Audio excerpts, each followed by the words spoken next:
Hello and welcome back to Let's Play Ace Combat 2. It's gonna be fun. Hell yeah it is. Attack on the mine. We collected a flat recorder from an enemy transport plane destroyed in the attack on the Ravine base. After studying it, we uncovered the existence of an enemy resource mine. The enemy seems to be distributing underground resources from this mine to each of their districts. Your mission is to attack the mine and tear up the network of supply lines. Target: the enemy mine and bridges. A complex mountain region surrounds the mine, and there seem to be anti-aircraft positions protecting the area. Watch out for enemy fire.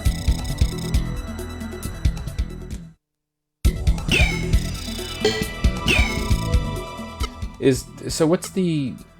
You get two choices on, like, one is go this place, the other one's go this place, right? It's not a pick, you know, it's not like in Zero where it was sort of like how you act in the mission that changes it.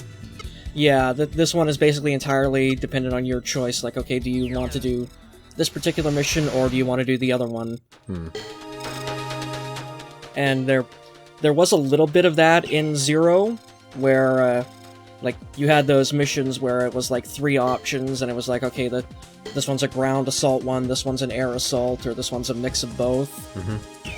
So it's, yeah, basically whatever you feel like doing at the time, and then there's a split at the, probably, I'd say 2/3 of the way into the game, where you go down one set of missions, or you can make the choice to go down another set of missions, and then they both sort of merge at the very end for the final 3 missions.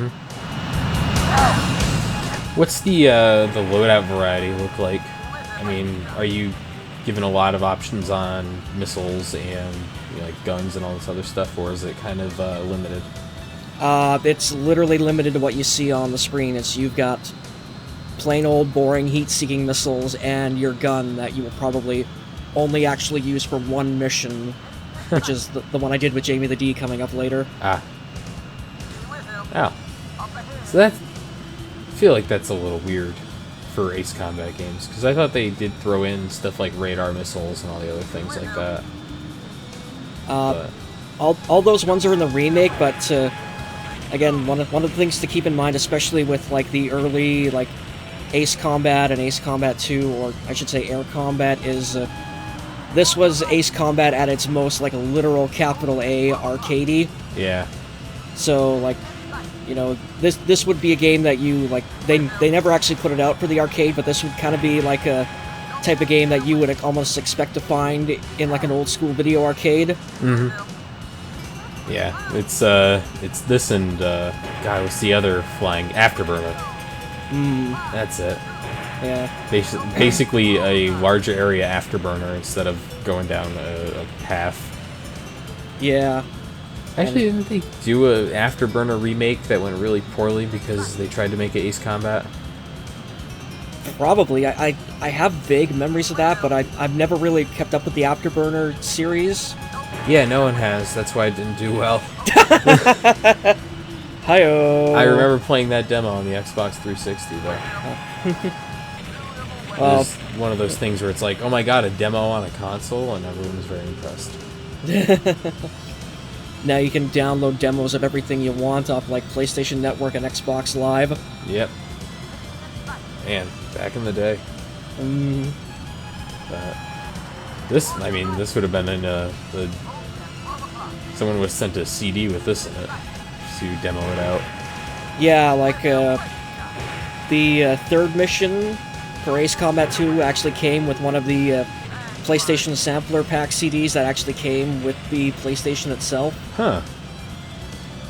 That's actually kind of neat.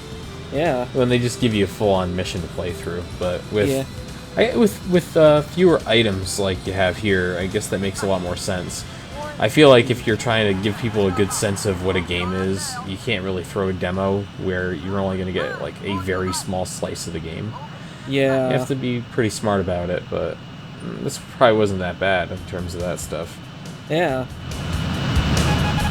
Like, again, it's kind of funny you were, like, talking about, like, missile like armament variety and whatnot. And when Ace Combat 6 rolled around, they put out a whole bunch of like DLC paint schemes for the various planes that made reference to like other games in the series, like Ace Combat 2, or sorry, Ace Combat 4 and 5 and whatnot.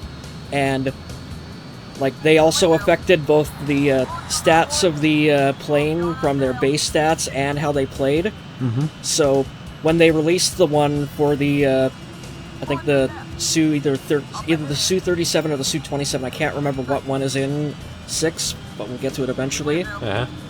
They released it in the color scheme of Phoenix, the protagonist of this game, Ace Combat 2. Uh-huh.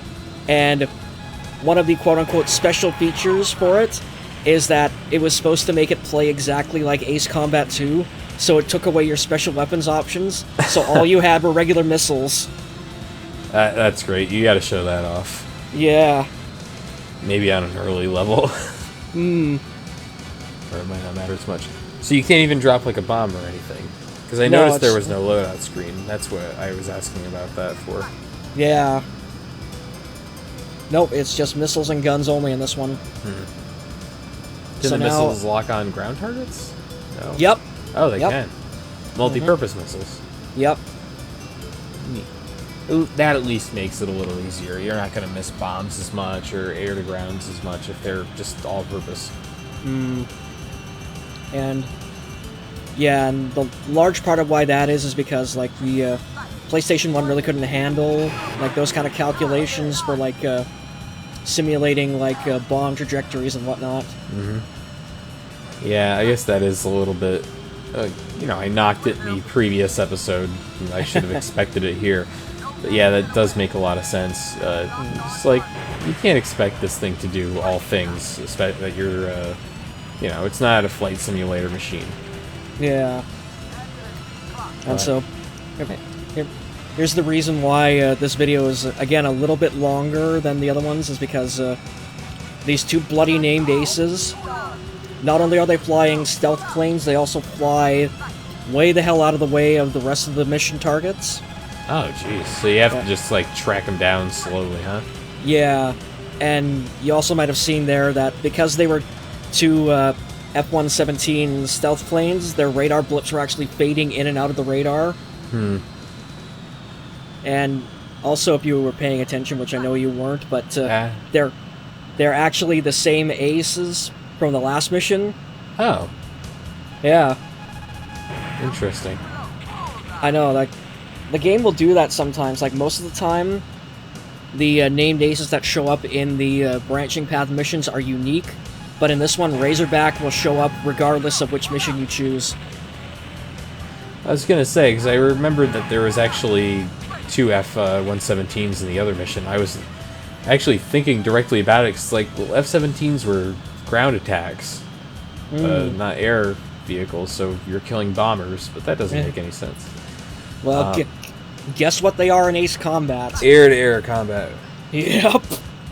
That was the funny thing about the F-117 was they actually called it the F-117 because they knew that no one was ever actually going to want to fly a bomber, and so they just put the F designation on there, and people were like lining up out the door to fly it. But it was not built for any sort of air-to-air combat. Yeah, I think I actually remember hearing something about that too. It was probably me. It's like one of the stories I love to tell about aviation, but it's that and the time that it got shot down by a dude because they figured out that they could target the plane when it opened the bay doors to drop a bomb. Yeah. Which is the famous story about the F-117. It's like, oh yeah, it's a stealth plane that got shot down because of that. Yeah, and like that's the reason why like the majority of like the weaponry on the F-22 is like internal and like it slides open and shit now. Yeah. Yeah, you gotta love that. It's stealth planes have a very interesting problem of radar. And trying to figure out how to deal with that shit is like the only way to do it is internal, but that means you can't carry as much stuff. So it's a whole thing. the B-1 bomber actually had a carousel style thing in there. It's kind of neat. Yeah, it's kind of neat. You get a chance, check it out on Wikipedia. I will probably have to. Yeah. Or someone in the thread will post a gigantic thing about it. Oh yeah.